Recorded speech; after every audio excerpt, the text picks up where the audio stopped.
If you knew me before, you wouldn't even look my way. If I had the nerve to speak, you wouldn't hear what I say. Time has come and gone so fast, we're not who we used to be. All right, are we ready? Ready. Ready as we'll ever be. Make sure my phone's off. Are we off?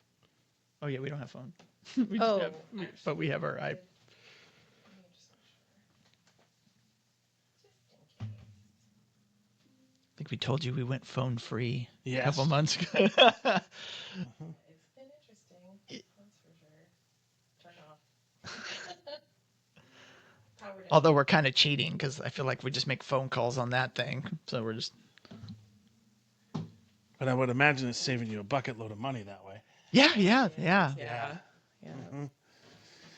Okay. All right.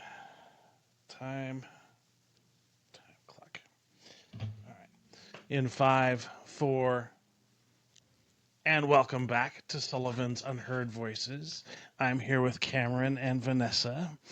Thank you so much. Did I get that wrong? Oh no, Oh, that's no, it. you're Yeah, right. yeah. All right. All Let's do that good. again. Oh, before we start, how long is this about? An hour. An hour. Okay. So we'll try that again. Okay. Welcome back to Sullivan's Unheard Voices. I'm here with Cameron and Vanessa. Thank you so much for joining me today. I interacted with you at the Saturday market. Yes. And you all are creating those magical wands. And I'm like, I have to talk to you about it. Like, how did you come up with this idea of getting into the quote unquote wand business, if you will? Oh, my husband loves telling this story. Yeah, so can let him tell I it. first want to say that you have a magical power to you because I've never confessed the true reason why we did Magic Wand. So after you left, I just said, I cannot believe I told him that. And the thing that I told you, which is very true, is we wanted to work together. That was the real impetus behind this whole thing. And so we thought, well, what could we do? And I am not a woodsmith. I don't know if that's a word. I don't know how to weld. There's not really anything crafty to my nature other than the will.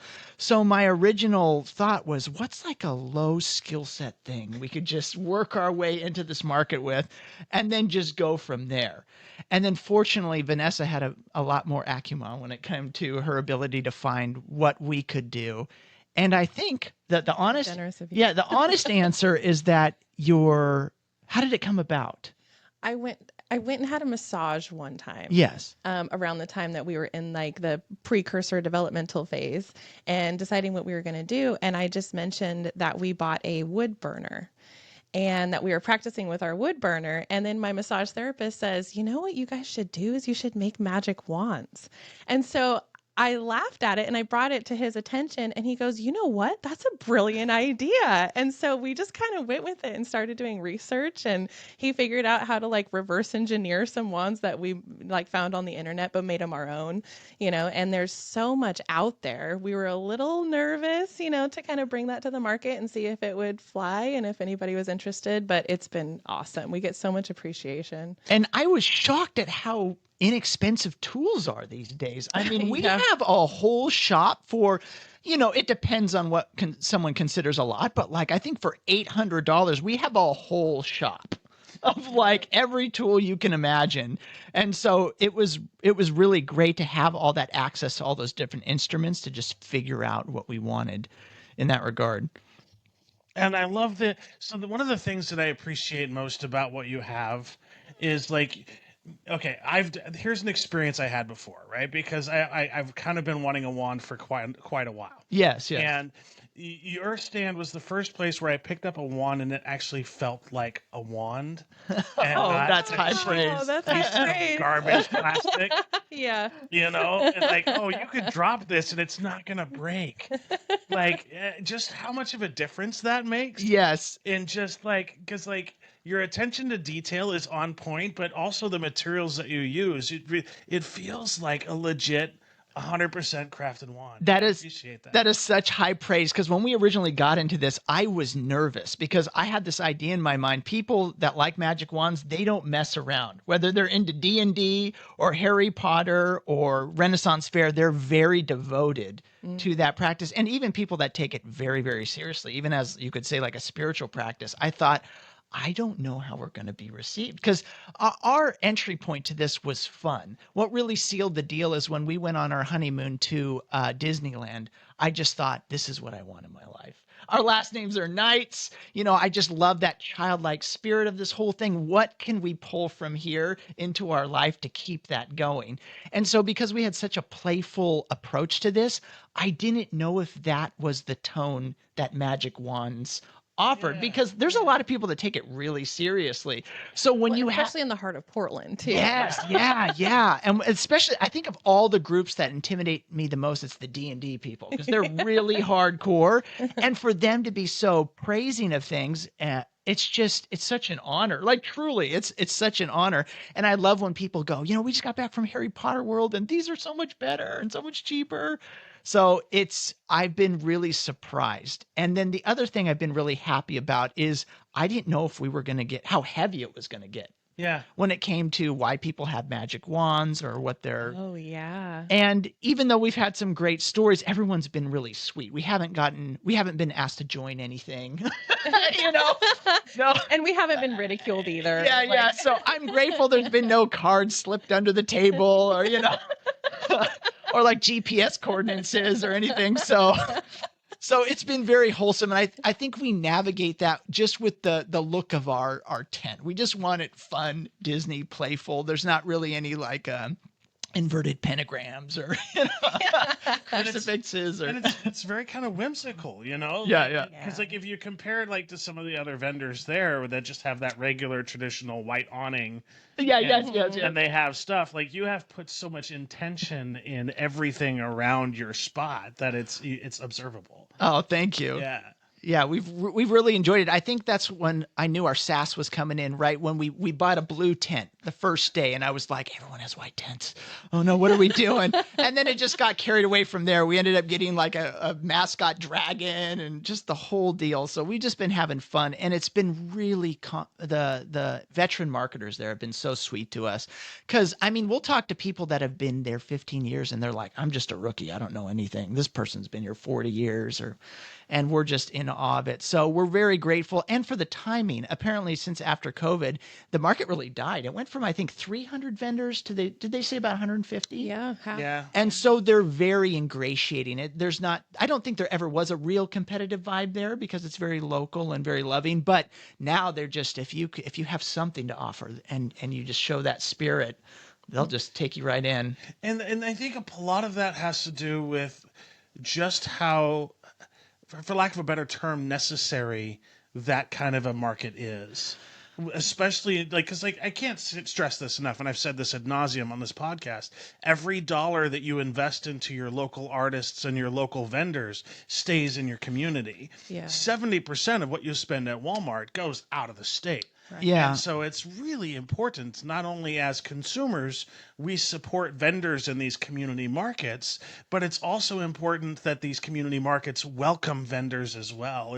It's sort of like this interesting relationship piece that is necessary, and I really hope it doesn't go away. Me too. We've talked about that too just the other day, that these customers that are community members are so ingratiating to support us in that endeavor. Because we were at a big box store the other day, and you can get some cool stuff for really cheap. Really good stuff. I hate to admit it. And for, in the beginning when I said, when you break it all down, all the parts, sticks, piece of metal, piece of twine, but are people really going to pay for this? We put our love and heart into it, but is that going to be enough? And I've just been astounded at how generous people have been. mostly too with their compliments. I mean, truthfully, if we just went down there, we had our side jobs and we just went down there for the compliments. Oh my gosh, it'd be worth it. I want to tell people, if you have any crafty, skills at all, if you want to feel good about yourself or a celebrity, just open a tent at the market, and the people there are so kind. Yeah, it's life-giving. Because it's customer service in a way, but it isn't. I've had customer service jobs, and it's kind of a nightmare job, but there's no overlap when you're involved in the community on that level. You don't receive that energy in any way. They're not looking at you as kind of an extension of that corporation or their frustration with a return policy. It's so loving, and they are very intentional with Very wanting intentional. to purchase handmade goods. And we didn't know just how large of a market that was going to be, especially since COVID, like he mentioned. But oh my gosh, they come from all over. And speaking of, I mean, people from all over the world, because the Portland Saturday market is so huge and touristy, I guess you could say, that we get busloads of people from China, Australia, from all over the place. And they all have the same compliments to give us. So it's nice to know that our product is received worldwide. It's not just a local thing. 100%. And because like one of the things that I love doing every time I travel is I don't go to the tourist spots where you see all this. Like, no, I want to go where the artists are and bring something back for my friends and my loved ones that is made from that place that I visit. Yeah. It's such if you're going there to spend your money, you're investing your time and you're investing your energy in this local community, go the next step and go another couple of blocks. Go to a market, go to like a festival and participate in the local culture, but also take a look and get invested in the local artists wherever you go, because it's such a huge difference.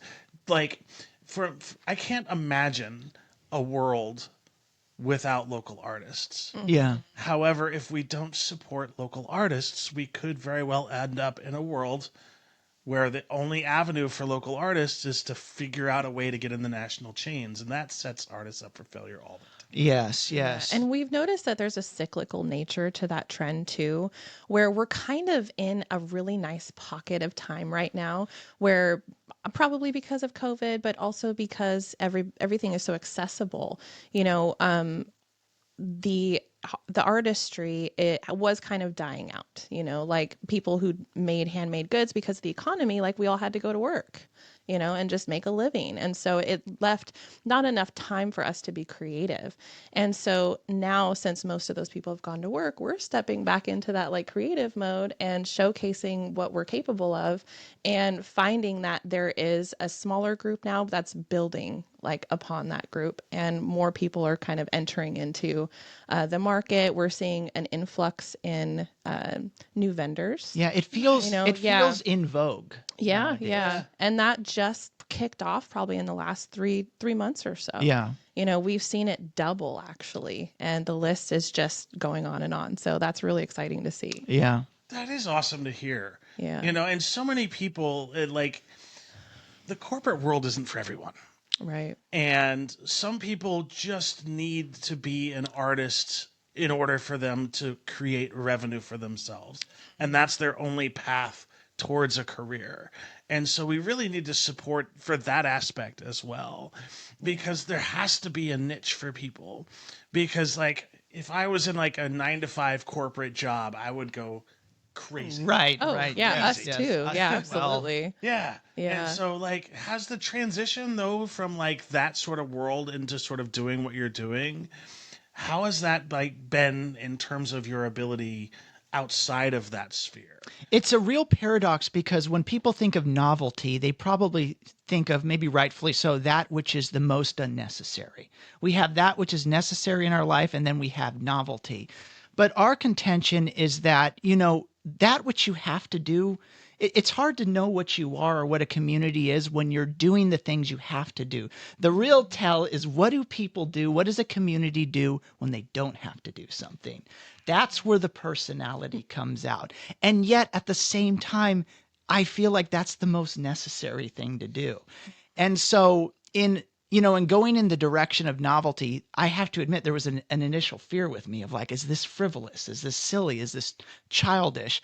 But the more we go in that direction, the more we find connection, community, even, financial support in that regard. So I really feel like those paradoxes are the juxtaposition where kind of the inner world and the outer world meet. And so that's been soul satisfying. What about you? Oh, absolutely. And one of the mottos that we've lived by since we got married 2.5 years ago is that our work will come from our play. Yes. And that alone has just inspired more creativity and enrichment in our lives that we want to share with others because it is so important and so valuable. And it's added so much more value to our lives in general.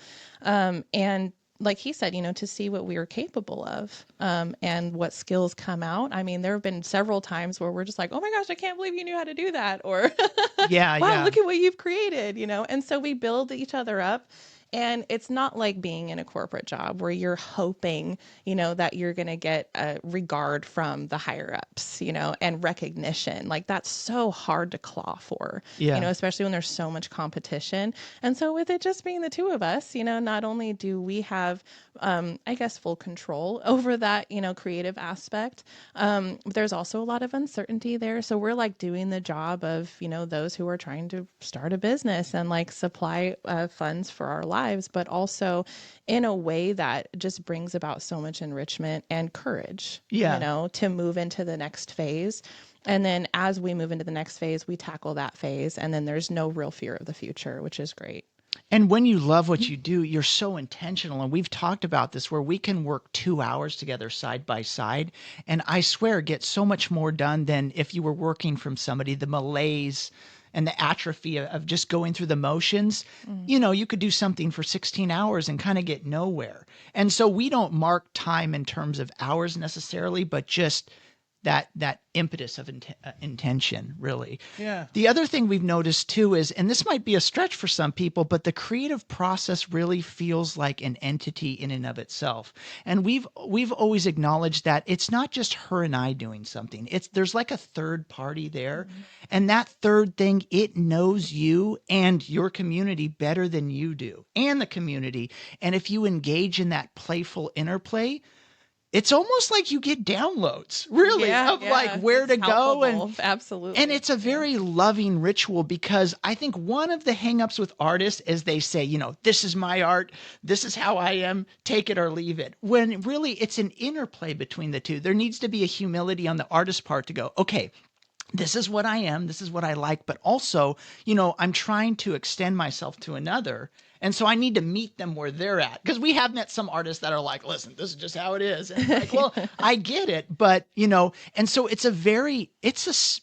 I consider it a spiritual practice, really, because when you're received by the community, you feel seen by them and they feel seen by you. And it's in that interplay that the magic happens. And I think it's fascinating that you bring that up because like one of the half of this podcast is dedicated to interviewing musicians about their musical origin story. And one of the things that we always talk about, and almost every musician believes, that the muse is a living entity. Yeah. Oh, and interesting. That we have these in-depth conversations about how important it is to tap into the muse and let the muse flow through you. Wow. Because you're more of a conduit of whatever's coming your way, and that leads to better art in the long run. So when you say that, it's like, I've had this conversation with so many musicians. Oh, that's fascinating. That's the conduit for passion, right? Yeah. Like, where else would passion come from? Yeah. Except if you're just open to receiving and being a vessel, for creativity. And you never know when it's going to come. Yeah. Right. Like you get a phone call from a muse at 2:00 in the morning. You wake up and I got to write them down. Yes. But it's so purposeful. The way that this is happening, it just scratches all of the itches, so to speak, of the personality. And I'm so grateful. I always felt so divided in my life. You kind of have your spirituality or creativity, and then you have like life and work. And you just want to get this over with so you can get to this. But to be able to merge that too. And also in addition to that, anytime I've explored kind of the spiritual or emotional nature of life, I feel isolated and insulated. And I don't like that. The whole purpose of that is to feel kind of unified with all things. And so to be able to take that into community, yes, that's what I've been looking for my whole life. So I'm so glad for this endeavor. And just starting off with magic is never a bad start, I would say. Right. I feel like it was just a good starting point. There's a lot of, what would you call them? Like, even multi-generational anchors in the theme of magic and, symbolism and iconography and all of that. So it's not like we're starting with a foreign thing. I mean, think Disney. Stemming back like hundreds of years. Right. All those fairy tale stories and stories of knights and courage. And so I'm grateful to play in that arena. It's not like we're trying to reinvent the wheel, but just kind of encourage that mythology. So along those lines, are there certain rules or parameters that you have to follow to sort of stay true to like wands in general? Oh, that's a good question. Do you have a thought about that? You did mention that there are people who are very serious about wands and very respectable, like there are some people who can work on a lathe, let's say, and make this incredible creation that we were very intimidated by seeing pictures online initially when we decided, which direction we were going to take our wands. But the world of wands is it's all about imperfection, really. And so with that said, there's really no way you can go wrong. And there's no way that it's going to be unappreciated just for our contribution to that realm. And that's been very palpable at the market. We have people who say that they're wand connoisseurs, they're collectors, and they wanted to add our wand to their mix. And they also praise us and say, this is one of the better ones, So we couldn't have expected that. And we've never heard never hurt anyone's feelings by saying, they're asking, is this 500-year-old oak or is this sycamore from the we were nervous about the that, valley of the doomed or what? We just say we just use bamboo. It's easy to work with, and the variation in colors are different stains. No one's ever been offended, and then even then they're flattered by the fact that they're like, oh my gosh, these are cabinet knobs you used on top of this, or oh my gosh, you got this. So I think they like the playfulness of it, and no one, I really believe no one's ever been overtly offended. No, and to add to that too, we've had so many people come up to our stand and say, I make wands too. Yes. I love making wands. And so they get a chance to tell their story, which is even more enriching for us because not only are we sharing our story, but then they're reciprocating, and so it becomes more like camaraderie, and we're just in a space where we really shine and invite people into that moment where they can shine too. But there's also this extra piece too, is that when you come in and the way you greet people and the way you interact with people, right up front that you're not judgmental when people are coming in. You have this air of curiosity and acceptance from both of you that lends itself to those creative conversations, I think. And one of the things that I would like to highlight that I think is another reason why it stands apart from all the rest of the other creations, no wand from you would look like another wand from you. Right. It's one of a kind. Yeah, they're all unique. All unique. And you can't say that in the large scale things. You're buying one of 5 million of the exact same thing created in a lab versus this wand that looks amazing, that's practical, that feels right, but also is individualistic. Yes. Yeah. And you can't beat that. Yeah, and our great joy is in the end of things, the wand is a means to an end. Yeah. And I think we didn't mention this to you earlier, but we also do tarot as well. And, that's another nerve-wracking thing to do. I mean, it's kind of an art in itself. And so to take something on that is so deeply respected and has such a deep history can be intimidating. But our notion of it all is really, this is just a medium to communicate with people on an intimate level. I mean, you could just take it all away and just talk to somebody, but sometimes that can be a bit overwhelming, being like, tell me your, deepest, darkest secret, or, or someone confessing. So that's a lot. But to use that medium as a game of sorts to go deep, that is what we're all about. And again, it's not unexpected, but we are happily surprised how deep people go with their stories of why they're buying a magic wand. and the very emotional intentions behind it.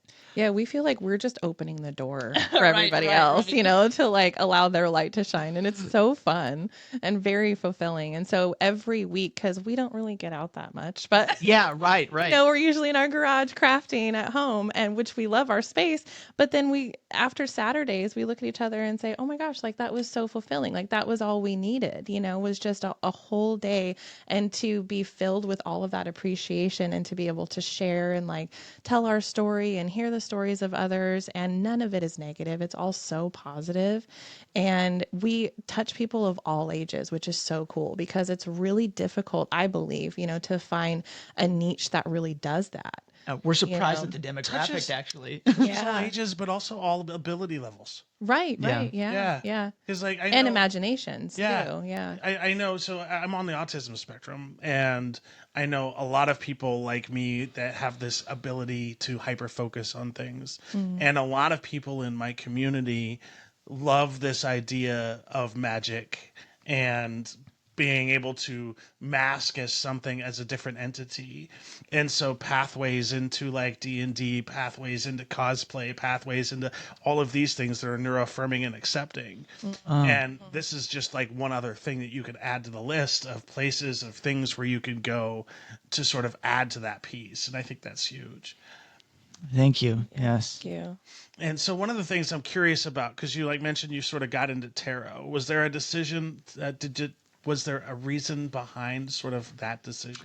I think it mainly had to do, speaking for myself, is these magic wands, this theme of magic, this is opening people up to that part of themselves that want to share and go deep, even just with the displaying of wands and just the theme of magic.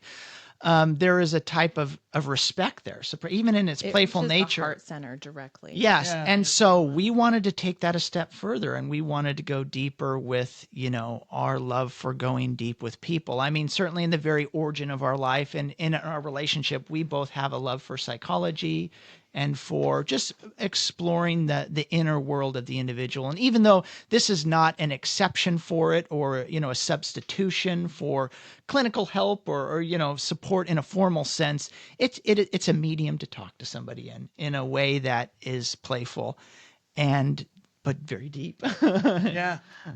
But and I appreciate that aspect of it too, because I always recommend, if people want to get into tarot, to make sure that you are guided the first time, that you work with somebody that is a professional that has done this before, and to not sort of go in blind. Yes. Yeah. And so like, what would your advice to be to people if they've never experienced tarot before and they're like thinking about it? Like, what would you say to them that kind of might ease some of their anxiety around it? The thing that I tell people, and I imagine every tarot reader has their interpretation of what's happening in that experience, is this is an opportunity for you to really talk to you. I operate under the mindset that there is a part of each of us that knows us better than we could ever know ourselves, to the point where we almost feel like it is separate from us. And I don't think we do ourselves the service of acknowledging that power within, that we are fully equipped. But sometimes, you know, that outer self can serve as a big barrier with its insecurities, and it's, you know, it's just, how would you say it? Just. Well, it's been interesting to see the messages that we've received, because we started an Etsy account where we're performing tarot readings. And the questions that we receive are almost answered by that person within the question. So we know that it's really their own intuition that brought them there. You know, that's really, they just need validation, really. And I think all of us want validation in the physical realm, Yeah. you know, because if we're talking about like the ethereal and things that are working for our benefit, you know, whether, regardless of our firm beliefs or not, all of us need that human validation, you know, and to know that, okay, we're on the right track. And so it's been interesting just to witness these people in communication and how deep they do go initially. Like we're talking like first message, we've never met this person, never talked to them before. And we have more insight into their lives than maybe even a psychologist in a first session. And surprisingly mature in their questions. These aren't Very much superficial, but they're very deep, usually in the arena of love, which is very telling. I like.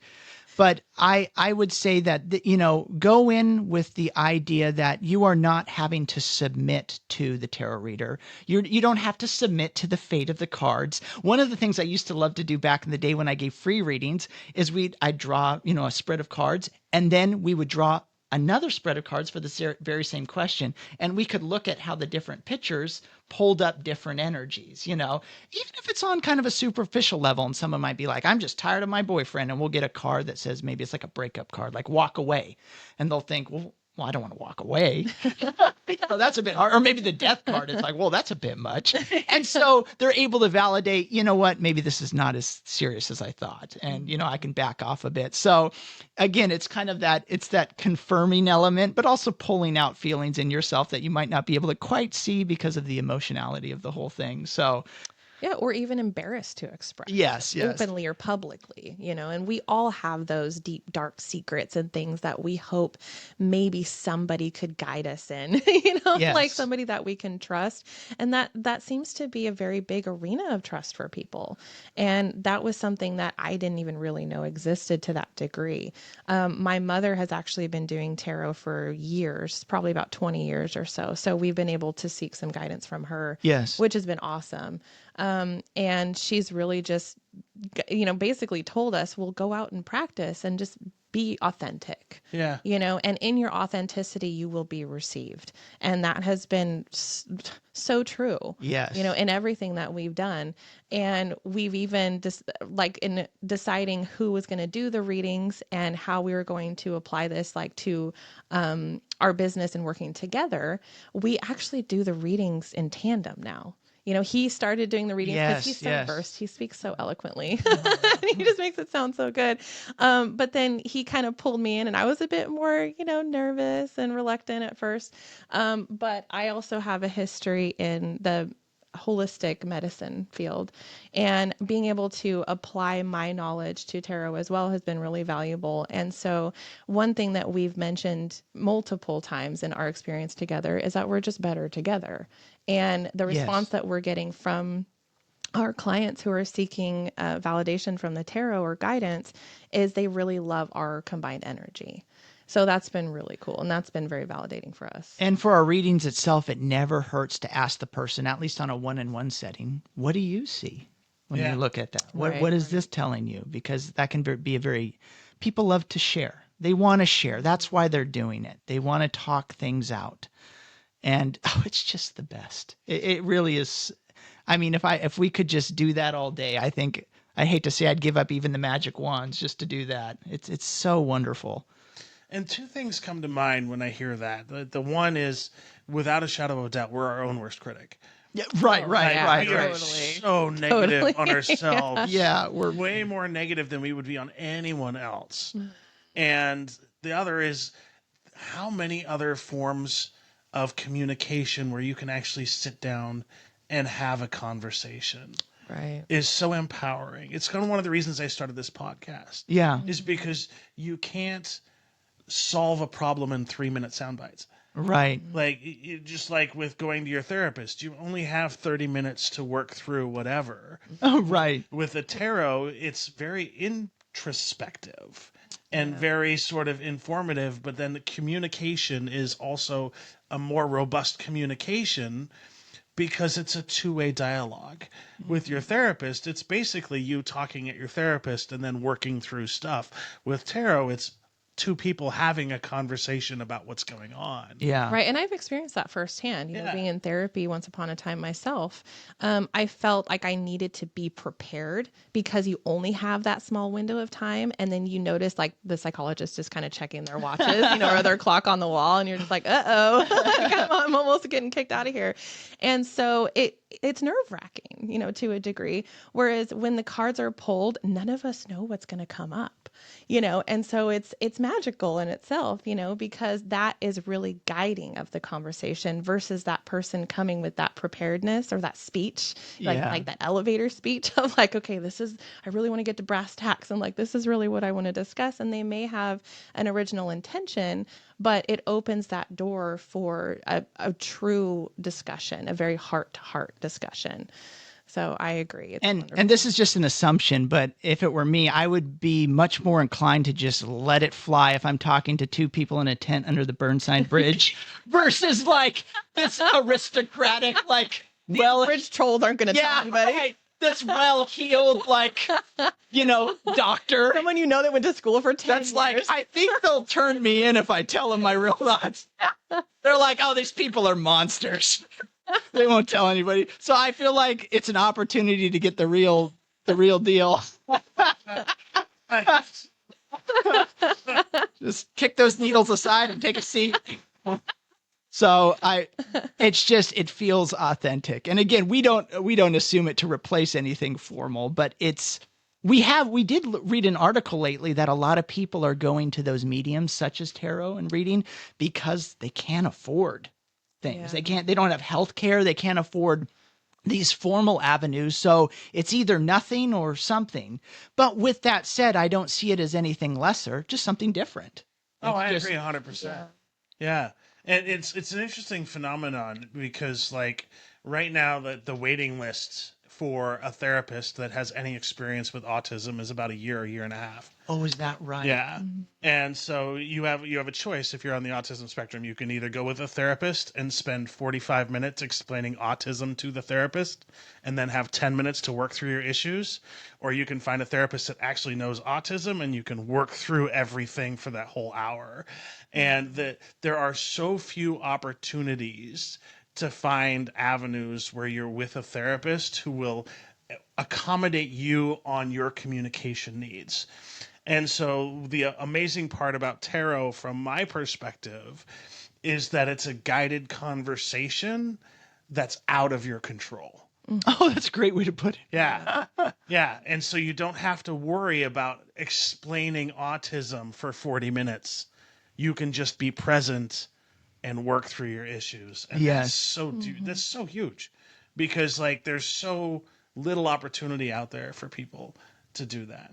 Oh, wow, that's profound. And I didn't know about those waiting lists, I have to admit. That's terrifying. One of the things, too, we noticed with tarot, and I didn't expect this. I went in, I have to admit, I'm sorry to say, with a little bit more of a cerebral perspective of it, is those cards we pull, they fit real nice with the questions we get. Yeah, they sure. And, as to what that is, well, I'll just leave that, I'll leave that word to the mystery. Takes it back to that muse. Yeah. I think it takes it back to that muse. Mm-hmm. And that intention. I mean, if you have an intention, the power behind that's incredible. But if two people in a chord come together, we think of that scripture, if people don't mind, me citing something like that, where there are 2 or 3 gathered in my name, there I am. And I think of that when two people are in communion with each other in that state of authenticity, that third thing comes in.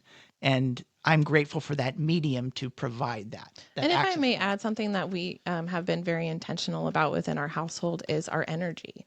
Yes. Just checking our energy. And that is something that's so important going into tarot, and something that I learned in the realm of massage therapy as well is we all feel everyone's energy. Some of us are more empathetic than others, are sensitive. We happen to be two very sensitive people. Yes. And so you almost can like read somebody if you're intentional enough and just spend enough time with them. You don't have to say a word, and kind of decipher what they're all about if you really do the work yourself, and be open and have that receptivity. And so being able to go in with that intention, there are times like the other night we were doing a reading and I said, you know what, I'm just not feeling it. Yeah. Like my intention's not there. And the cards showed that, I felt like, it didn't align. And so we've decided when that happens, we're not going to go forth. And that's why we're not big fans of like the rise and grind every day with perfect consistency. It's astounding that, these jobs ask of us perfect continuity of behavior for 40 or 30 years without any like, I need a month Yeah. Not a day, not a weekend. Like I need a couple weeks to process, And so we have found, because we work with ourselves and for ourselves, just leave it. Let's just leave it for a couple days and let's get out in nature. Let's play. Let's just go through the routines of life. And then when it comes back, like you said, because you don't know when it's going to come back, it's there and it will be so much more potent and effective. You'll be forgiven for that made up time if that's even And we thing. notice too, like when we're focusing more on the necessity, like how we can sustain our lives, we lose our ability to play. Yeah. And so we'll check each other and be like, hold on, are you having fun? I'm not really having fun. Like, let's kind of like switch our perspective a little bit. And it's very grounding, to just be able to see that within ourselves and each other and like have that accountability to our original idea and intention, what brought all of this about. Yeah. know? And It's so important. I think I make an error in calling it a paradox because I'm like, when you aim for one thing, it's like you get the other. I don't think that that's the right way I'm looking at it. I think it's more of like, if you're having fun, you're going to be more effective. Yeah. If you're in that creative space, you're going to be, energetically rewarded through your zeal and natural movements. And so, And there will be days that wands take us 8 hours, and then other days they take us 3. Yeah, for the we're just same amount flowing. of wands. Yep. But I think I might have a suggestion in terms of that paradox thing. Please. Because as the muse is a living, breathing thing, I think the muse needs breaks too. I never thought of it Oh, like sure. that. The Yeah. muse may need sometimes, like if I take 2 days away, that's giving the muse 2 days off too. I never Yeah, thought of that's it a like good that. point. And if you see it as a natural process, though unseen, I mean, that's a very natural movement. I think of like the seasons or anything in life. There's reprieve and then there's action, there's Yeah. The The pullback. Beatles said and it then best. Yeah. Yeah, exactly. And so that's a great point. I never thought about that. Poor girl's working full time for Yeah. all of us. So Give that lady a no break. one ever thinks about the muse. She's just the workhorse. It kind of is that way. Hopefully there's more than one. The idea of just one, like, ugh. So, okay, that throws me into a tailspin a little bit. There's a song by Tool, Hoffman. I forgot my keys or something like that. The premise of the song is there's a guy that's been abducted by aliens. Okay. And he's been given the cure, if you will, a message of hope for those who choose to hear it, a warning for those who don't. Okay. Me, the chosen one, and I didn't graduate high school. And the premise of the song is that they told him all this information and now he doesn't remember it and he doesn't know what to do. And so like when you're talking about that, it's like my mind went like straight to that song, like just like the enormity of like if the muse visits you and you escape it and it could be just gone. Yeah. Yeah. It's such a beautiful, I wouldn't even call it a philosophy. I really believe it's a truth of relinquishment. I mean, I grew up in a very action-oriented faith by works. You gotta do things. And that idea of relinquishing and just letting go, to me in my modern mind, it strikes me as, I'm being lazy. Or I'm being, I'm Ineffective. yeah, in some ineffective. way. Yeah. I'm negating personal responsibilities instead of realizing like you are here as a result of a process. You've just kind of come in and you will come out, and it's not really up to you per se. So that's not on you. And by whose standards? Exactly. A great Yeah. point. Yeah. That's a great point. It's this unattainable standard that this American society has placed on us that we're Yes. supposed to have all of these things met in a certain time frame, and we feel like failures if we don't achieve that. But I'm not going to be Elon Musk. I'm never going to get to that. Right. And I have to accept that. But that also means changing the way I view things because, like, if you look at the true capitalistic society part of it, that the urge is to be a billionaire. Right. And I'm like, I don't want to be a billionaire. I don't want to do that much work. Right. We Like- talked about that too. Yeah, Yes. I want my weekends. Yes. Yeah. One of my favorite books, and it was really the big spark of inspiration for this whole process, is a book called The Meaning of the Creative Act by Nikolai Berdyaev. He was a Russian philosopher in the 1950s, and the whole premise of his philosophy is freedom although I mean of essential importance, is really the conduit for creativity. In this country, we talk about freedom all the time. What's the most important thing? Freedom. I'm freedom, freedom. That's the big American word. But why? What is freedom for? And his answer is to be creative, to have that flexibility of bodily and mental and spiritual autonomy to act out the answer that is you for the solutions or problems that are there. And so he essentially says, if you ever feel, and he was a spiritual man, that God doesn't answer prayers, it's because you're the answer. And whatever impetus you have, that is the call to arms to go forward and to, articulate that resolve in the environment you're in, which is your community and even within yourself.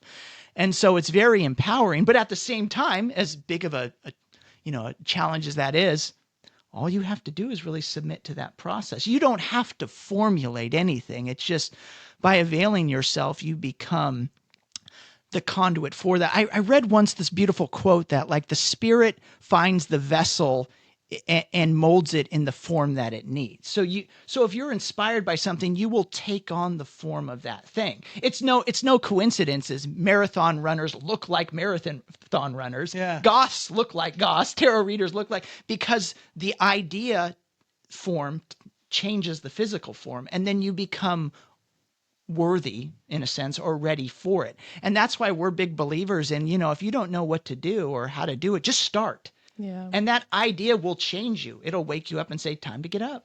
Or, And we may sound like masters at it, but we're absolutely not. But because every new thing that we've tried, we get caught back into that cultural standard of like, we need to be an expert right away, in order for this to be effective.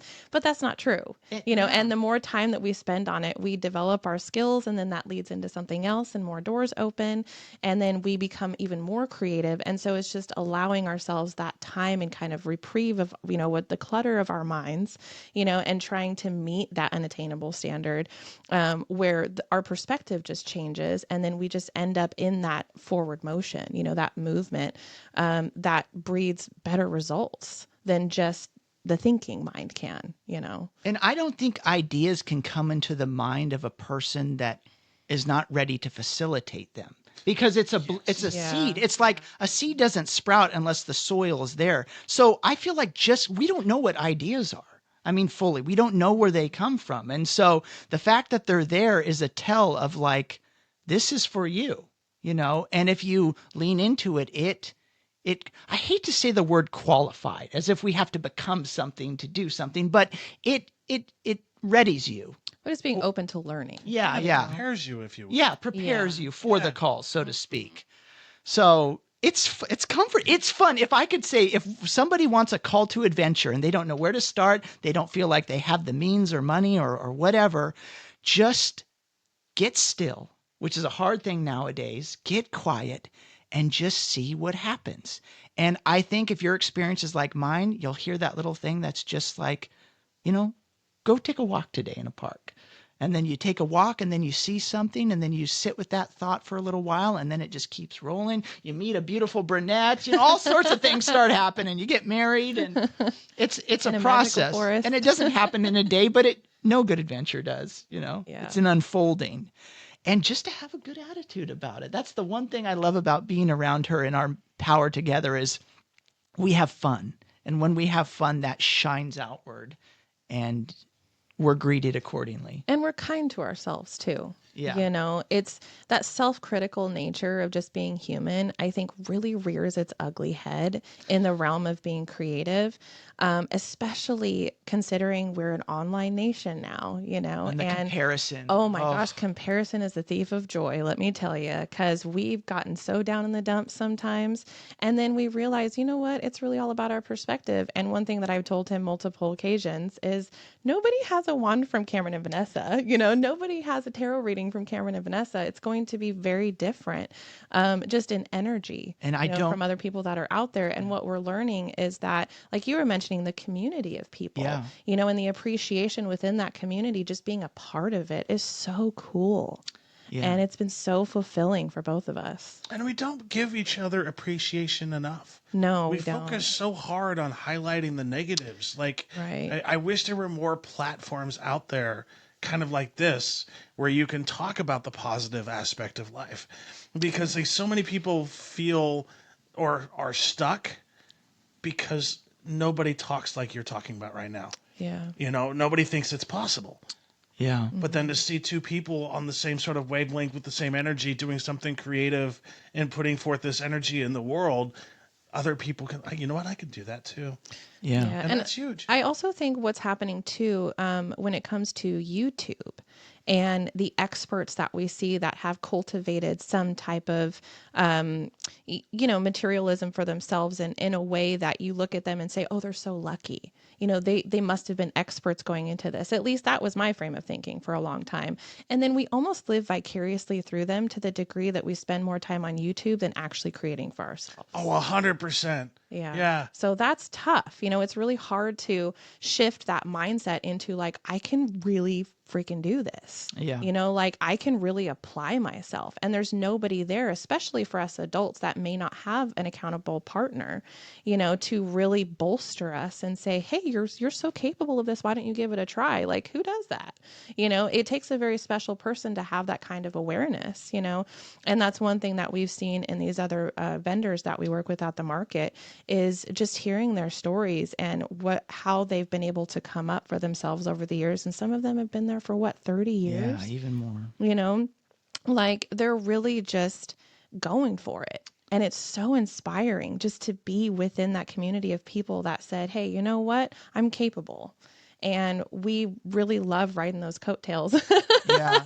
And to be able to say that for ourselves. And as we collect their talismans, as I call them, their products, I don't see their product. I just see them. Yeah. I don't know how much people care about a magic wand. I think it's just that exchange and that memory. Vanessa, if you don't mind me sharing a personal note, said something really beautiful the other day when she was talking about our home. She just says, I don't care about any of this stuff. When in reference to relationships, and that is the takeaway I get from the market, because it's a very tangible place. It's a market. You're exchanging money and goods, but I'm suspicious. I think that's a front for a secret spiritual operation that we just keep on the down low, which is this is about connection. And that has to be right, because we've heard people say, I couldn't wait to come to the market this summer. I live in Illinois or something like that, Right. And they traveled this far, and that was the one place they wanted to go. And they told their entire family about it. There's a lady from Florida that only gets her catnip from a yeah. certain vendor in Portland. And there are other places to go, right? So that is speaking of something else. And I love stories like that. And we heard that story, by the way, from the woman cutting my hair in Vancouver, Washington. So it was it was great that you kind of just hear that. Wow. World. Yeah. A lot of association. And so like, are people able to buy your stuff online, or do we have to come to the market to get your wands? We do have an Etsy shop, so they can. Of course, we prefer it in person for all the reasons we mentioned. But yes, we do have Etsy as well. So we don't have a website at this time, but No, we don't. And we don't have social media. So we're really just doing that word of mouth advertising. And again, it's more of an energetic thing for us, where we feel like that kind of gets lost. You mentioned there was a certain draw about us at the market that, doesn't really get relayed very well over the internet. And there's a lot of expectation there that we just don't really choose to meet. yes, and we were told that not personally, but in a YouTube video by a very prominent wand maker that was asked the very same question in a news interview. Do you sell these online? And he just says, it hasn't really worked. You got to pick them up. You got to, the wand chooses you, so to speak. Yeah. It's a very personal and tactile operation. And so some mediums don't transfer as well online, and I'm actually grateful for that, because that's our plan, is just to do everything in person and see. I made a joke the other day, and I don't know how true it is, but I don't know what the internet's going to look like in 10 years. It's such a trend. It's so tangible. You just think this is not going anywhere, but it's never been before, and it might not be after. We don't know how long it will last. So we really want to position ourselves in a place within the community where people know us. It doesn't matter. Right. Yeah, And also, yeah. having a little bit of understanding of the psychology of a person, if it's the market is so oversaturated, which it is currently, it's like going to a restaurant that has an infinite number of things on the menu, and you're just looking at it and taking like 20 to 30 minutes just to decide what you want. I remember watching a show, I think it was like Restaurant Impossible or something with Gordon Ramsay. Maybe I'm conflating the names, but he was saying you need to limit your menu, because it's more difficult for a person to decide what they want, and then they become more intentional. And so that's one of the reasons why we only have wands Yes. in our tent, that we sell at the market right now, is because we didn't want to confuse anybody with like, who are you really? Like, what do you sell? And we're like, we're the wand people. We're the wand bay, Yeah, exactly. And so, other vendors have said, you should really expand and do other things. But it's like, people know what they're getting when they come to our stand, and they appreciate that, and it's not confusing. They don't have to think, well, do I want to get this or do I want to spend money on this? It's like, no, I'm here. This is what I'm going to buy. Yep. And if you find yourself always in a growth mindset of forcing yourself to grow, Yes. you lose touch with a lot of that internal Totally. aspects of it too. Yeah. Because like I'm a firm believer, like big enough is big enough. Yes. What a great. And one thing my husband says a lot too is capping success. Yeah, just and just being content with where we're at. And, of course, energetically, we're going to, I believe, be able to feel that lack of awareness at some point, that we're just not reaching where we were before, as far as like to the heart center of people. because speaking from experience, another thing that can become an entity in itself, although more like a basilisk or something, is a business. It can take on its own form and grab you by the throat. And so we want to make sure that we are servants of creativity and not the business. Even though the business is a conduit for the creativity, we want to make sure that it's held within due passions of what it is, because it can take over. And that idea of capping success, I don't think that's one of the things noted in those success books. It's like, know when to stop, because it's just an infinite growth model. It's just forever and ever, amen, until you. That's not sustainable. No, you just keep It's not going sustainable. until you're done. Yeah. And eventually you'll run out of energy, you'll run out of time, you'll run out of something, because at some point you have to sacrifice more to accomplish more. And so when you put yourself in the position of choosing what you need to sacrifice, I think that's when you need to take a step back and go like, am I still doing the right thing? Right. We see this as a means to an end. And that end is what we told you when we first met you. We just like to hang out with each other. Yeah. And so if that ever gets in the way, we will light this on fire so fast with our magic wands. Well, and that was also something we considered too in the beginning when we decided to go in the direction of magic wands, is that it's timeless. Yeah. It's not really something that's ever going to go away. It hasn't yet, and thanks to J.K. Rowling, it's increasing, its exposure, and now that, I think we were the first generation to see Harry Potter, and now the newer generations, our kids, the parents are teaching their kids about Harry Potter, and now like the new shows are coming out. And so it's relevant, and fortunately for us, that keeps us relevant, so we kind of get to ride that wave. And although we don't claim that we sell Harry Potter wands necessarily, it still taps into that fun nature of people that are experiencing something that means something to them, and it brings them joy. But whatever we become, I just laugh at the thought that it started with magic and magic wands. Because the other day we were talking about, like, we're already kind of half a year in, and now we're doing tarot. And, tarot's about talking to people and working with emotions. What if we're doing mediations in 2 years? Yeah. And yet, unbeknownst to those people, that all came from tarot, magic wands, Disneyland. I mean, once you get to the origin of something, it's a little funny that, the further we go, the funnier it's going to be, because we know the dirty secret, which is we just started under the Burnside Bridge, with the theme of magic, which is, I love beginnings, by the way. Like, I want you to know that, like, I am not vying for, bigger in the future. I love where we're at. It's so funny. It's so fun. To me, it doesn't get better than this. So I'm really grateful. And we've mentioned before, we're really in the good old days, and we're grateful for that. So Yeah. And it's been a wild ride for me too, because like for the example, like you were saying, like I wouldn't have been ready for this 10 years ago. yeah. Like Right. life circumstances and life things that have gone through have prepared me today to do this as a passion project. I don't care if I ever make money doing this. This is something that I do for the love of talking to people and Yes. hearing stories. Like, and I think one of the coolest things I'll take away from today is like you have a little bit of a secret, Yes, yes, yes. right? A secret, or it's like what's the secret to your success? Magic. That is amazing to have Period. magic, Just magic. as a secret to your Exactly. That's what started it all. Magic. What? And you brought me a wand. We did. Yes, we did. Oh my God. I am so We just so there's all different ones we can do, but we thought, it's Halloween time. We'll do the Halloween effect. That's your harvest one. That's your that one. is so cool. Oh, tell me about it. We have a lot of fun making them. We really do. It's a fun process. It's like what do you say, babe? Like a 5-stage process, and every stage is fun. We sand them, we stain them, we get to hammer them like we're little elves in a shop, and just the whole thing is really Yeah, we'll fun. just sit in our craft room and watch CSI and make some wands. The whole concept of the wax in the front and the top too. Like It really is a pleasure to do. oh, this is so cool. Thank you so much. Absolutely. Welcome. Thank you so Yeah, much. we were afraid because we use bamboo. Yeah. And he mentioned earlier that we were like, are we going to get people that ask if it's from a certain kind of tree? And we do get asked that question a lot because they're looking at the stain going, oh, what is this, apple wood? Is this maple? Is this, and we're like, no, it's bamboo. And they don't even flinch. They're like, oh, that's really cool. Yeah, they're like, that's a clever idea. So people have been so generous with their words and their intentions. So I feel like it's very validating.